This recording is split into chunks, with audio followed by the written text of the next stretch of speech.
ആരാധകരും ഉറ്റുനോക്കുന്നത്. കാരണം ഏറ്റുമുട്ടുന്നത് രണ്ട് തുല്യശക്തികൾ തമ്മിലാണ്. അതെ, Real Madrid versus Barcelona. Point ടേബിളിലെ ഒന്നും രണ്ടും സ്ഥാനക്കാര് തമ്മിൽ ഏറ്റുമുട്ടുന്നത് കാണാൻ റയലിന്റെ സാന്റിയാഗോ ബെർണാബ്യൂ സ്റ്റേഡിയം മുഴുവൻ ആരാധകരാൽ നിറഞ്ഞിരുന്നു. ഈ ഒരു മത്സരം രണ്ട് ടീമുകൾക്കും വളരെ പ്രധാനപ്പെട്ടതാണെന്നറിയാൻ ആ ഒരു പോയിന്റ് ടേബിൾ മാത്രം നോക്കിയാൽ മതി. 75 പോയിന്റോടെ റയൽ ഒന്നാമതാണെങ്കിൽ 72 പോയിന്റുകളുമായി തൊട്ടു താഴെ തന്നെ ബാർസലോണയുമുണ്ട്.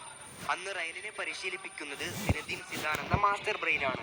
റയലിന്റെ സ്ക്വാഡിലേക്ക് വരികയാണെങ്കിൽ റാമോസ് മുതൽ സാക്ഷാൽ ക്രിസ്ത്യാനോ റൊണാൾഡോ അടക്കം ഒരുപാട് മികച്ച താരങ്ങൾ അണിനിരക്കുന്ന ടീമായിരുന്നു റയൽ മാഡ്രിഡ്. അവരുടെ മുന്നേറ്റ നിരയിലായിരുന്നു എല്ലാ മാഡ്രിഡിസ്റ്റ് ആരാധകരും വിശ്വാസം അർപ്പിച്ചിരുന്നത്. BBC എന്ന മൂവർത്രയത്തെ ഇപ്പോഴും അങ്ങനെ ആർക്കും മറക്കാൻ സാധിക്കില്ല. മറുവശത്ത് കാറ്റലോണിയക്കാരുടെ പ്രതീക്ഷ മുഴുവൻ ആ 10-ാം നമ്പറുകാരന്റെ കൈകളിലായിരുന്നു.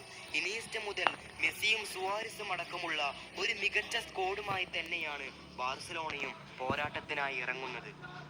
ഒടുവിൽ എല്ലാത്തിനുമുപരി കാൽപന്ത് ലോകം കണ്ണും നട്ട് കാത്തിരിക്കുന്നത് ആ രണ്ട് വ്യക്തികളിലേക്കാണ്.